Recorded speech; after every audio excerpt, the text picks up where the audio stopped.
எனது ஆணைப்படி நீங்களும் தேவர்களுடன் சென்று பார்க்கடலை கடையுங்கள். உத்தரவு ஈசனே. தங்கள் வலிமை அனைத்தையும் ஒன்று கூட்டி தேவர்களும் அரக்கர்களும் மேருமலையால் பார்க்கடலை கடைந்தனர்.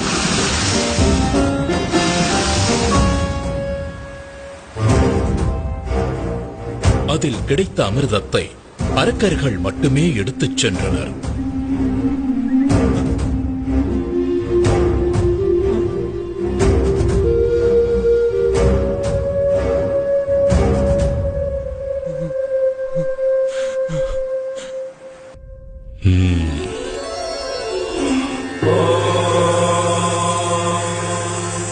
சக்கரதாரியே, இனி தங்களின் லீலையை தொடங்கலாம்.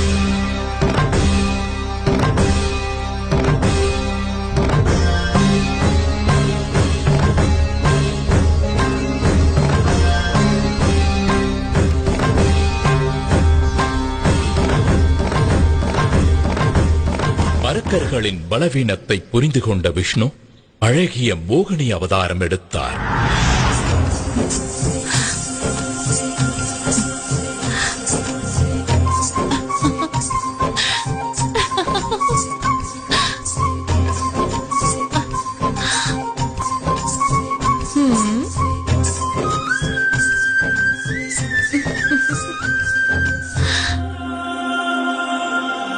தன் பேரழகால் அரக்கர்களை மதிமயங்கச் செய்தார். அவர்களிடமிருந்து அமிர்தத்தை எடுத்து தேவர்களுக்கு கொடுத்து சாப விமோச்சனம் பெறச் செய்தார்.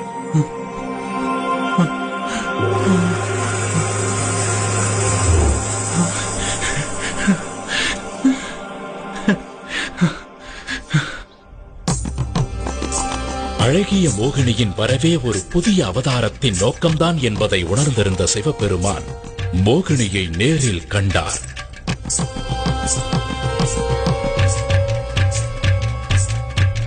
சிவ அம்சமும் விஷ்ணு அம்சமும் ஒன்றாக கலந்தன. அதன் விளைவாக ஜோதிமயமான ஒரு அற்புத ஆண் குழந்தை பிறந்தது. அந்த தெய்வீக குழந்தைதான் அரக்கியை அழிக்க வந்த மணிகண்டன்.